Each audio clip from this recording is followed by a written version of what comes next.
Dalam dunia ini pasti ingin merasakan kebaikan, amin. Apalagi kalau kita dalam hidup di North Amerika semuanya udah baik, pasti pingin lebih baik. Kehidupan ini pasti kita pingin sukses, betul? Gak ada orang yang gak pingin sukses, semuanya pingin, luar biasa gitu ya. Pingin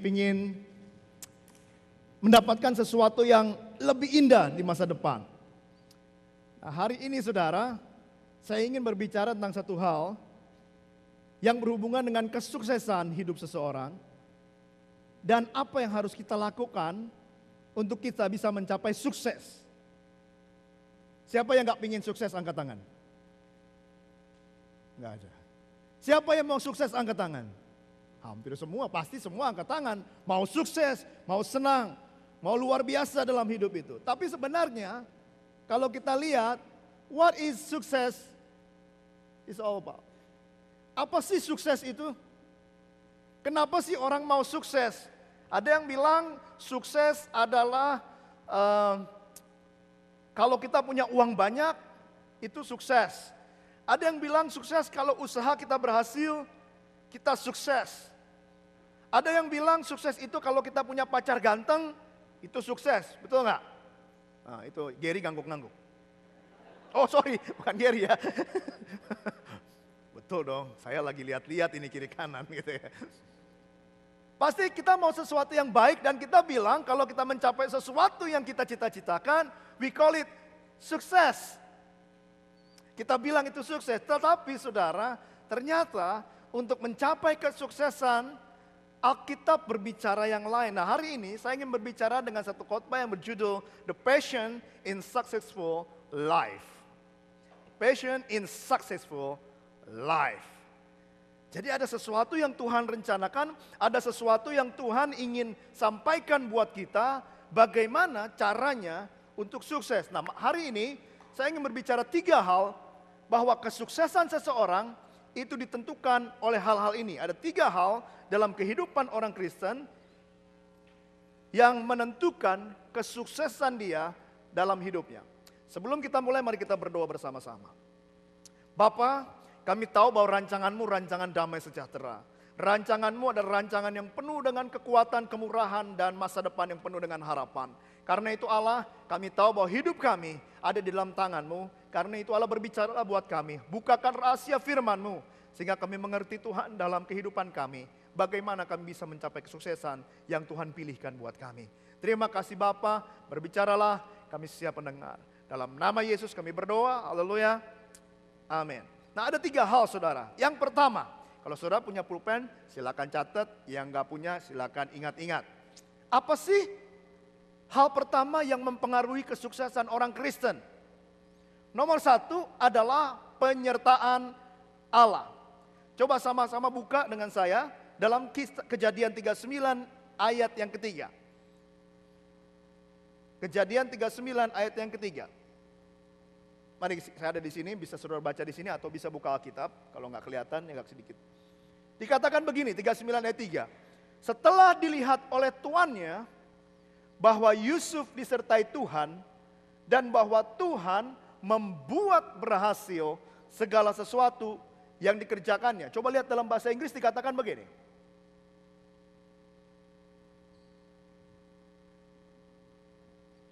Oh, udah. Kejadian 3. When his mother saw that the Lord was with him and that the Lord gave him success in everything he did. Wow. Kejadian 39 bilang Allah memberikan kesuksesan. He gave him success. Coba kita buka lagi 1 Samuel 18 ayat yang ke-14. 1 Samuel pasal yang ke-18 ayat yang ke-14.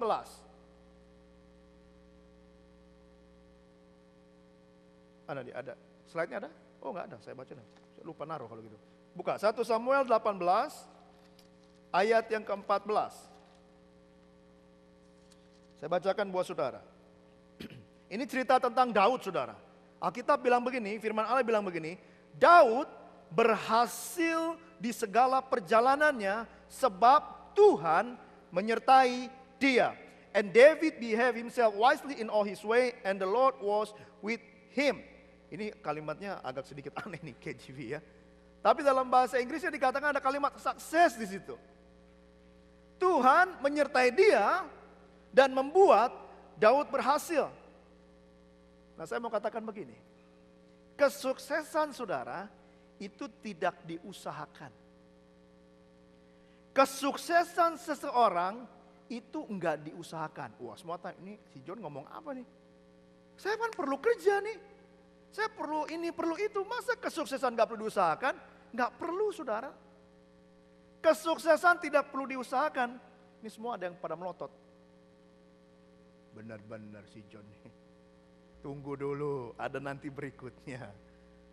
Tetapi yang pasti, titik pertama dari kesuksesan kita bukan what you do, but what he does.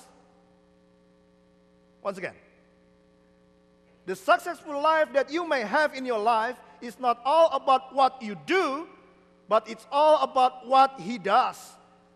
Pertama yang harus kita lakukan dan kita realize dalam hidup kita, bukan tentang apa yang kamu lakukan atau saya lakukan. Tetapi kesuksesan adalah apa dia yang mula-mula lakukan buat saudara dan saya.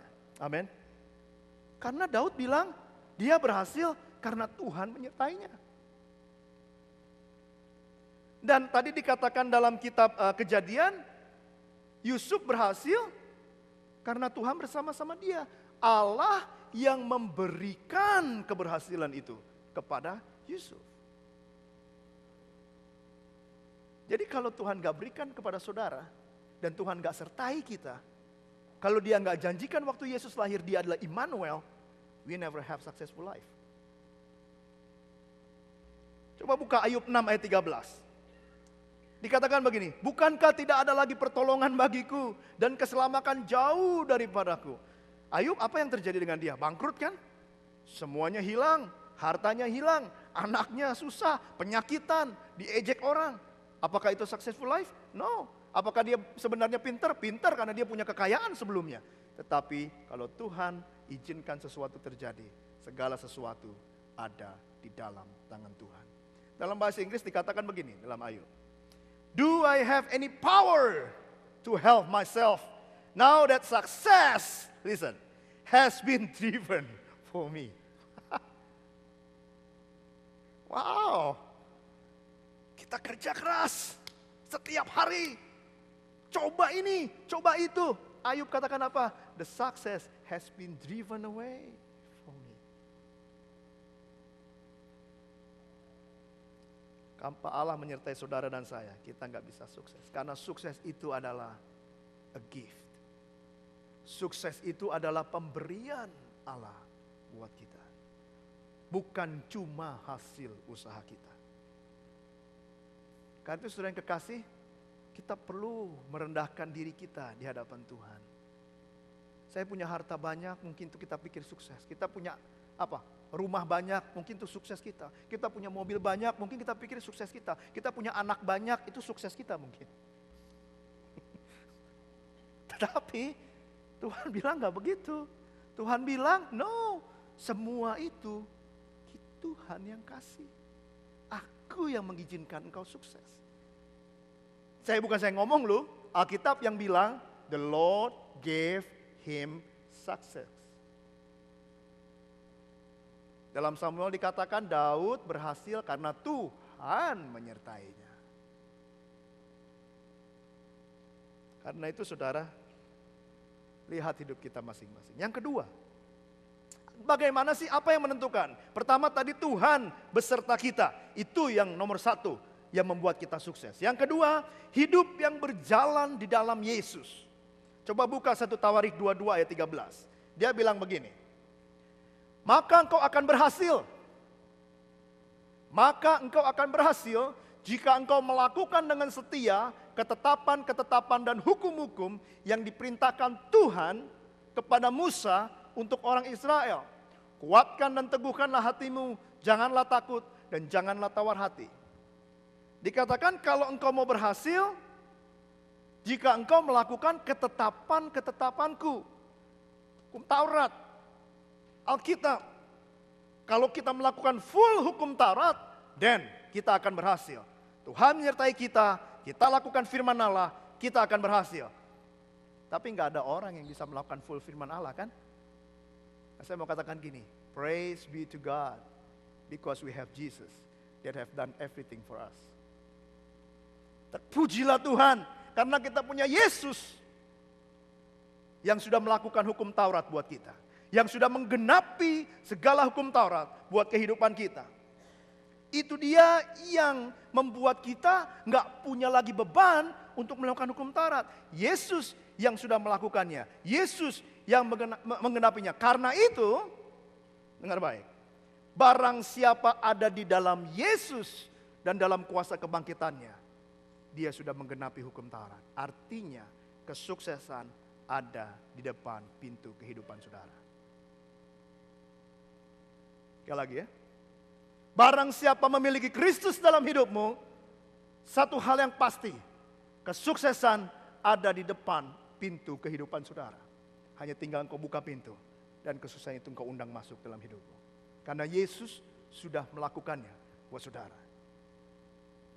Barang siapa yang melakukan firman Allah. Kalau sudah baca di kitab Keluaran, waktu bangsa Israel keluar dari tanah Mesir, kalimat ini diulang-ulang saudara. Engkau akan berhasil kalau engkau akan mengikuti perintahku. Engkau akan menjadi gini kalau engkau mengikuti perintahku.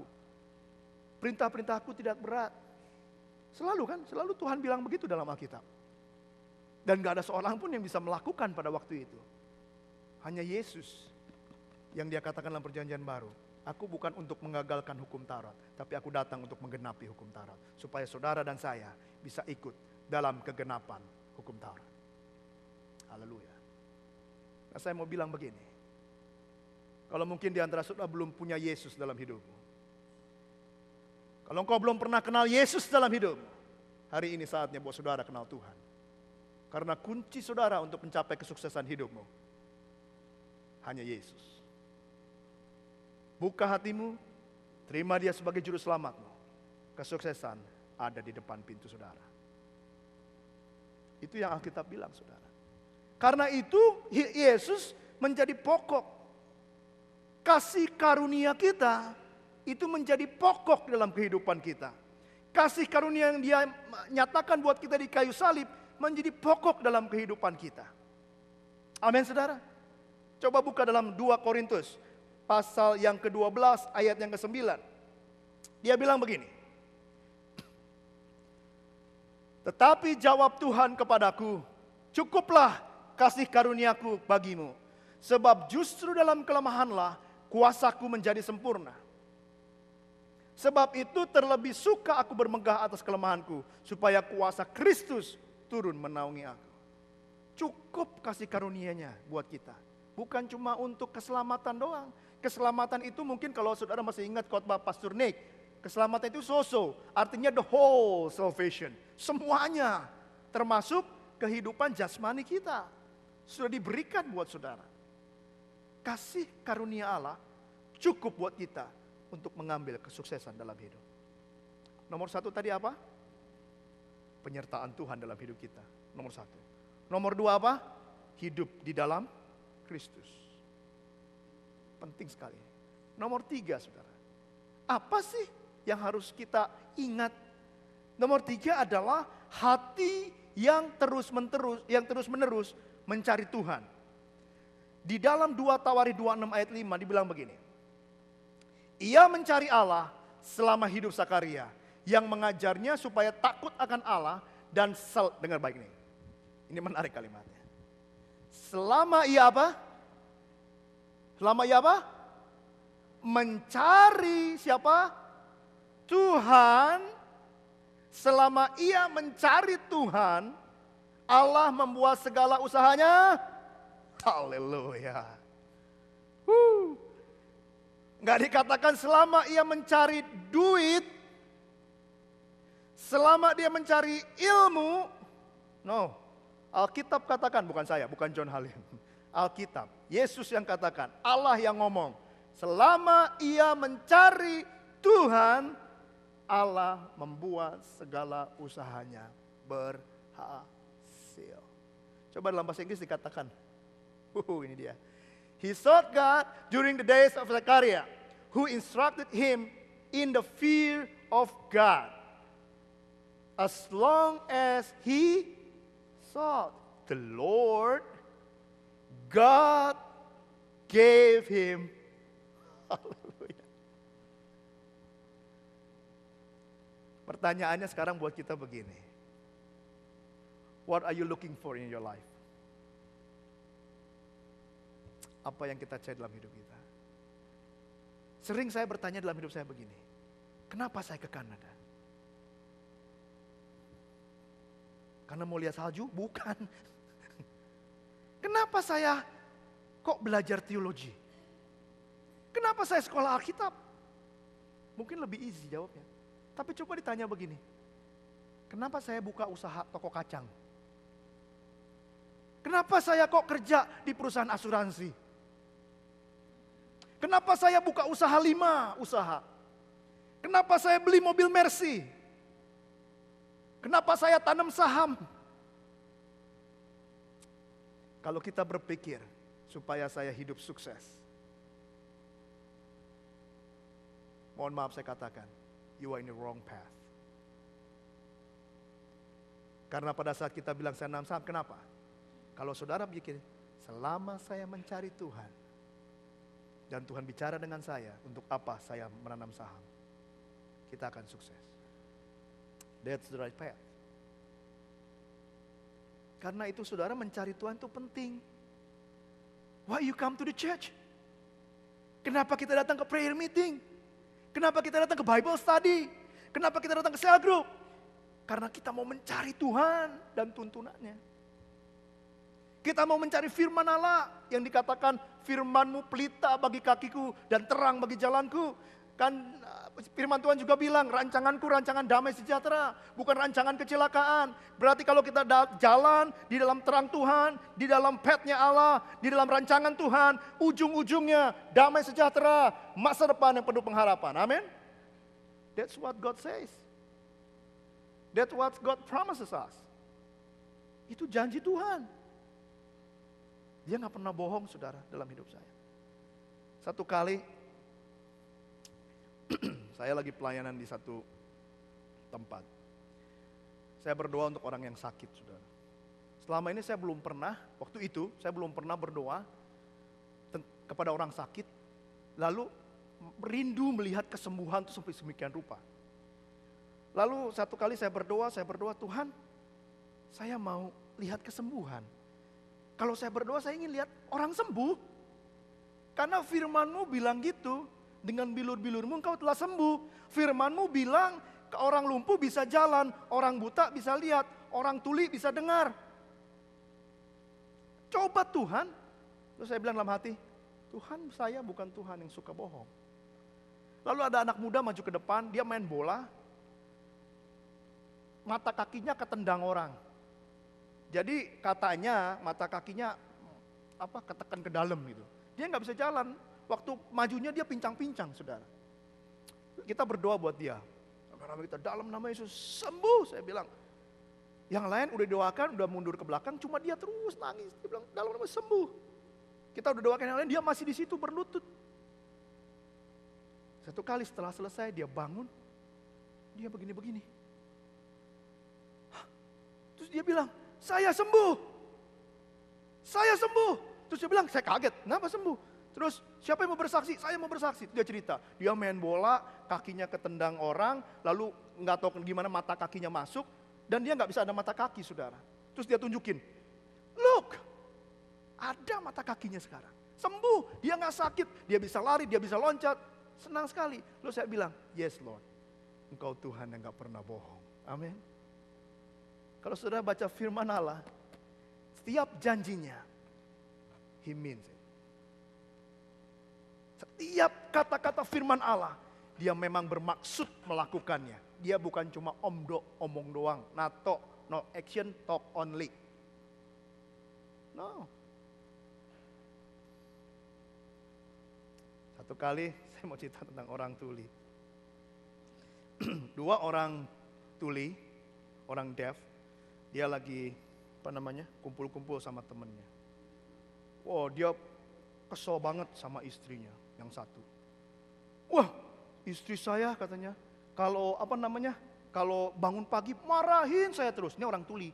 Jadi ngomongnya pakai bahasa istirahat kan.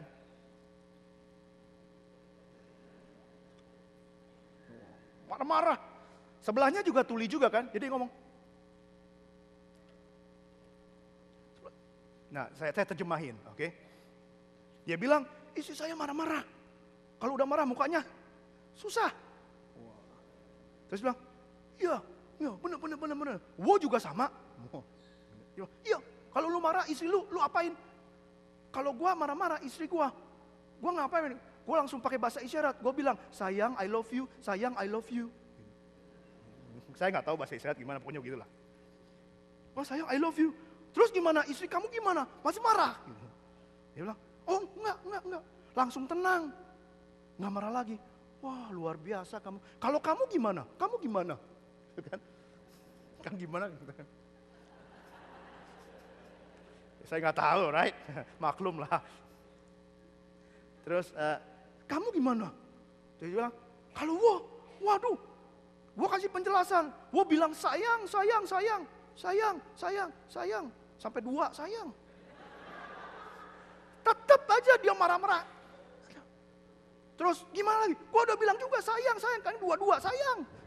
Ya wah, masih marah juga. Terus gimana? Ya udah, saking kasarnya gua tutup mata. Ngerti gak? Orang tuli tutup mata kan gelap, gak denger apa-apa kan? Saudara, kadang-kadang kalau kita mengalami sesuatu yang susah, maunya tutup mata, tutup kuping kan? Suara Tuhannya gak dengar. Tuhan kasih something dalam Alkitab, berkat, buka mata saudara, buka telinga saudara, lihat apa yang dia dengar. Dan janjinya ya dan amin. Amin saudara.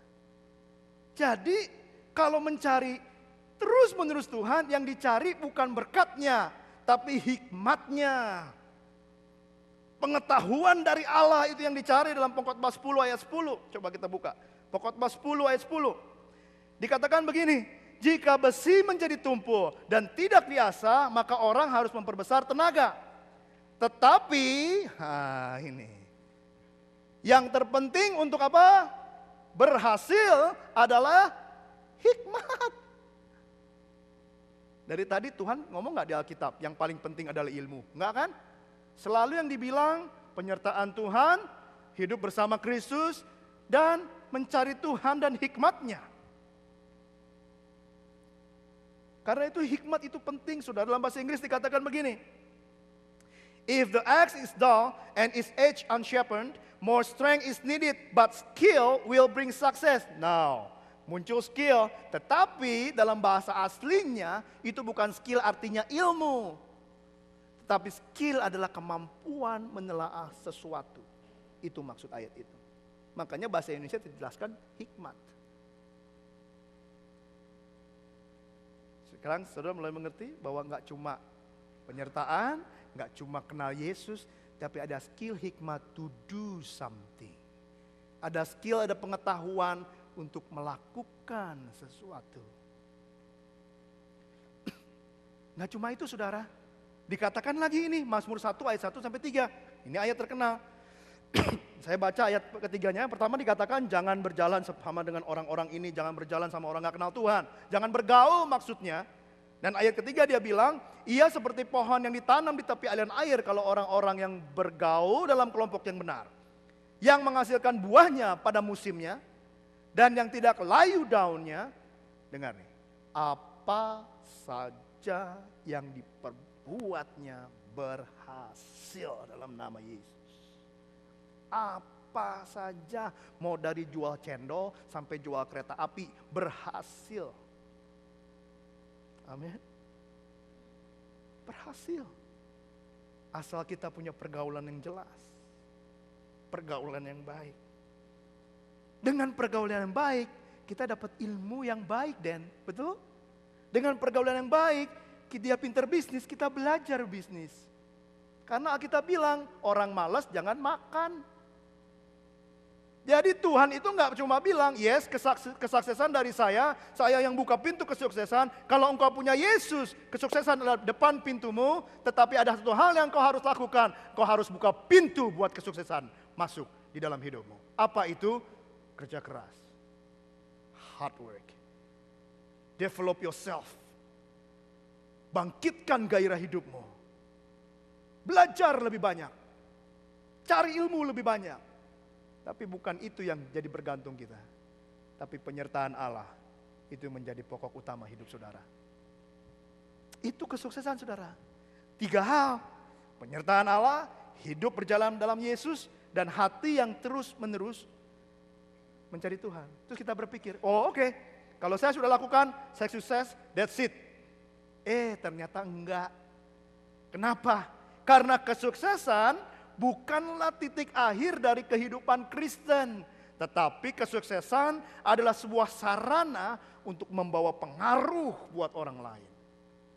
Wow. Jadi Tuhan bikin saudara dan saya sukses bukan untuk dinikmati sendiri. Tetapi saudara bisa membawa satu orang ini ke next level yang lebih tinggi. Supaya orang ini menikmati kesuksesan yang sama bersama dengan saudara. Amin. Itu yang Tuhan mau. Seperti Daud, dia bawa Salomo. Yesus, dia bawa 12 muridnya. Dia bawa orang-orang kepada satu kesuksesan yang lebih tinggi. Kesuksesan bukan tentang kita, tetapi tentang menjadi bagian dalam kerajaan Allah. Kesuksesan itu bukan tentang what I have. Tapi kesuksesan juga tentang what is my part in the kingdom of God. Sekali lagi. Successful life is not about you. Successful life is all about being part in the kingdom of God. Di mana bagian saudara di dalam kerajaan Tuhan? Untuk membangun sama-sama satu kerajaan yang tidak pernah tergoyahkan. Salah satunya dengan membangun orang lain. Dengan memberikan orang lain gairah untuk melayani. Memberikan orang lain sesuatu yang besar. Nah, sekarang kalau kita udah lakukan itu saudara, kadang-kadang kita berpikir, it's because of me. Bukan. Kita kembali yang pertama, kita harus mengerti tadi 3 susunan. Kalau misalnya saya temenan sama si David, kemudian saya berhasil misalnya, saya ajak David untuk berhasil, bukan berarti saya hebat. No, 3 hal tadi. Because God is with David, because David seeking God, because David has Christ in him. Mengerti maksud saya? Jadi bukan karena John Halimnya, tetapi karena David punya 3 prinsip dalam hidupnya. Karena itu saudara, kadang-kadang juga orang kan bandel kan. Kita ajak, ayo sukses, gak mau. Nah disinilah dalam path kesuksesan, dalam satu life kesuksesan saudara, perlu kesabaran. Gak bisa saudara, orang itu prosesnya kadang ada yang setahun bisa sukses. Kalau kita bawa someone ke tempat yang lebih tinggi, belum tentu setiap orang sama. Beda-beda. Kesabaran dalam perjalanan menyuksesan merupakan satu proses di mana setiap orang punya kehendak bebas, punya keinginan daging, betul nggak? Kalau saya misalnya bawa David pergi ke suatu tempat yang lebih tinggi, David punya kaki sendiri, saya nggak mungkin gendong-gendong David kan? Terlalu berat dia, 90 kilo mungkin dia, enggak ya, 70. Susah kan? Enggak, dia punya kaki sendiri, dia jalan, kalau dia capek dia duduk, dia punya mulut untuk ngomel. Jadi kalau saudara udah sukses, mau punya pengaruh buat orang lain, untuk bawa orang lain the next level, remember, you need overdose patience. Saudara perlu kesabaran yang overdosis. Nggak gampang saudara. Yang ngomel ada aja, yang nggak mau ada aja, yang protes banyak, tapi sabar. Karena kesabaran akan menghasilkan sesuatu yang luar biasa. Apalagi suami istri kan? Sabar sama istri, sabar sama suami. Satu kali ada yang lagi pacaran, ya kan? Kalau waktu pacaran suami istri kan, si wanita bilang, bang, saya nggak pandai masak bang. Wah, Lalu yang pria kan bilang begini jawabnya, kalau masih pacaran nih, dia bilang gini, nggak apa, biar abang yang masak. Ya, iya. Indah nian kan? Dunia milik berdua, yang lain kontrak, ya kan? Lalu di awal pernikahan, udah nikah nih, wah baru neng, ya kan? Masuk ke rumah baru, punya dapur baru, panci baru, kompor baru, ya kan? Semuanya baru. Si istri nih bilang lagi, bang, maaf loh bang, saya belum bisa masak. Wah suaminya kan baru kawin, ya kan? Nggak apa sayang, yuk kita makan di luar, di restoran enak-enak loh. Waduh digandeng masuk ke restoran. Nah, semua udah pada ketawa pengalaman ya. Beberapa tahun kemudian, 10 tahun, kita berapa? 10 tahun, 15 tahun kemudian. Kalau kita 10, 15 tahun. 15 tahun kemudian si istri bilang, bang, saya tetap loh bang, gak bisa masak. Si suami bilang apa? Bakar aja tuh dapur. Kadang kita gak sabar sama istri kita. Mesti sabar dalam segala. Mesti sabar. Karena orang gak sama gerakannya saudara. Kenapa sih kita mesti sabar? Karena kesabaran adalah atribut dari Allah. Tadi poin 2 kita bilang apa? Kita miliki Yesus kan? Yesus ada di dalam saya. Allah ada dalam kita. Kalau Allah ada dalam kita berarti atribut Allah ada di dalam kita. Karakter Allah ada dalam kita. Kita lihat.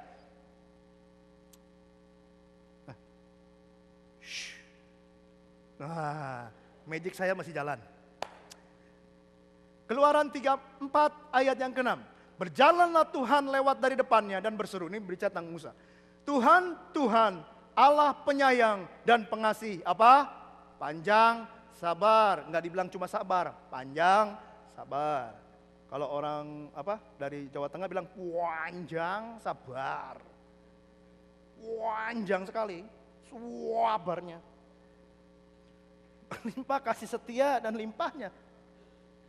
Panjang sabar. Itu Allah. Coba buka lagi. Yang bahasa Inggris dikatakan apa? And he passed in front of Moses proclaiming, the Lord, the compassionate and gracious God, slow to anger, abounding in love and faithfulness. Slow to anger. Slow. Kalau ngelihat seorang marah, telat dah. Udah keburu pergi orangnya. Sebelum marah, slow to anger. Saudara tahu, ini mohon maaf ya, ini hanya cerita, ini hanya joke ya. Satu kali, seorang ada di Solo. Maaf ya, ini cuma joke. Orang Solo, saudara tahu kan lembut-lembut kan? Kalau ngomong, ono apa teman? Bener nggak? Iya kan orang Solo. Pernah ke Solo? Saya pernah ke Solo. Pelayanan di Solo, waduh naik beca aja lama.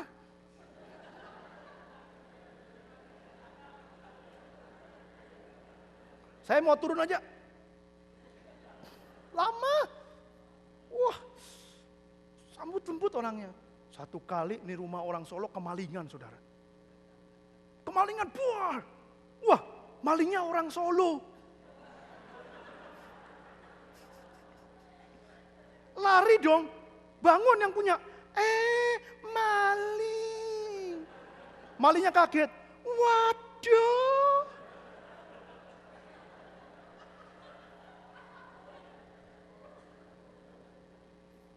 Yang dimalingin, wah maling. Maling. Yang malingnya, ayo kejar ayo. Kapan dapatnya? Ya sabar bukan berarti gitu ya, sabar tuh maksudnya sabar, nggak gampang marah. Ya kan, tunggu sampai waktunya marah. Slow to anger, kesabaran dalam 1 Petrus 3 ayat 20, ada lagi nggak? Dikatakan dia itu kepada roh-roh mereka yang dahulu pada waktu Nuh tidak taat kepada Allah. Ketika Allah tetap menanti dengan sabar waktu Nuh sedang mempersiapkan bahteranya. Di mana hanya sedikit, yaitu 8 orang diselamatkan oleh air bah. Bangun bahtera di Alkitab cuma 1 pasal. Tapi sebenarnya kan lama banget itu. Cuman 4 orang yang bangun, yang lain kan masak ibu-ibu. Ya kan? Cuma 4 orang yang bangun gede begitu buat masukin gajah. Lama saudara, orangnya ditawarin terus. Saudara bayangin Allah sabarnya kayak apa? Kan Allah bisa, jadilah bahtera, boom, jadi bahtera kan? Enggak, Allah sengaja suruh Nuh bangun bahtera supaya ada kesempatan buat orang-orang dunia untuk bertobat dan masuk dalam bahtera. Sabarnya panjang. Tapi enggak terjadi. Belum lagi Yesus yang sabar. Masih ada enggak ayat lain? Ketika ia dicaci maki, ia tidak membalas dengan caci maki. Ketika ia menderita, ia tidak mengancam, tetapi ia menyerahkannya kepada Dia yang menghakimi dengan adil. Wow. Ditabok, ditendang, diludahi. Luar biasa Yesus. Karena itu saudara, dengar baik ini. Kesabaran itu tidak diusahakan, sekali lagi. Coba yang berikutnya, slide-nya. Lagi. Terusin. Kesabaran tidak diusahakan, tetapi kesabaran itu diterima. Kenapa? Seorang yang punya Kristus, dia akan punya buah roh. Dalam Galatia 5 ayat 22. Buah roh ialah kasih, sukacita, damai sejahtera, kesabaran. Tetapi kesabaran itu diterima dan dimanifestasikan dalam hidupmu. Itu sabar saudara. Kalau mau cari pacar anak muda, sabar. Pasti dapat. Satu. Seperti cerita ini, datang istri sama suaminya. Anak udah lama kawin, dia bilang, "Pak, aku bukan sombong ya. Dulu sebelum aku kawin sama kamu, banyak cowok datang melamar aku, tapi semua aku tolak kecuali kamu loh, Pak." Wah, sombong dia. Bapaknya nggak mau kalah. Bilang, "Bu, aku juga bukan sombong nih ya. Dulu sebelum kawin sama kamu banyak cewek ku lamar, tapi semua nolak kecuali kamu."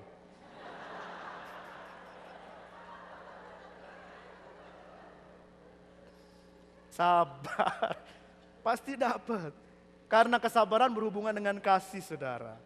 Kesabaran tidak melihat keadaan waktu, tapi menerobos ke masa depan tentang janji Allah. Amin. Dia menerobos ke depan kepada janji dan promise Tuhan. Dan kita tahu di depan sana ada masa depan yang penuh pengharapan. Di depan sana orang yang kita bawa ke next level akan berubah. Dengar baik saudara, kalau saudara ingin membangun orang lain menjadi sukses, kenali kesuksesan diri saudara sendiri dengan 3 hal ini.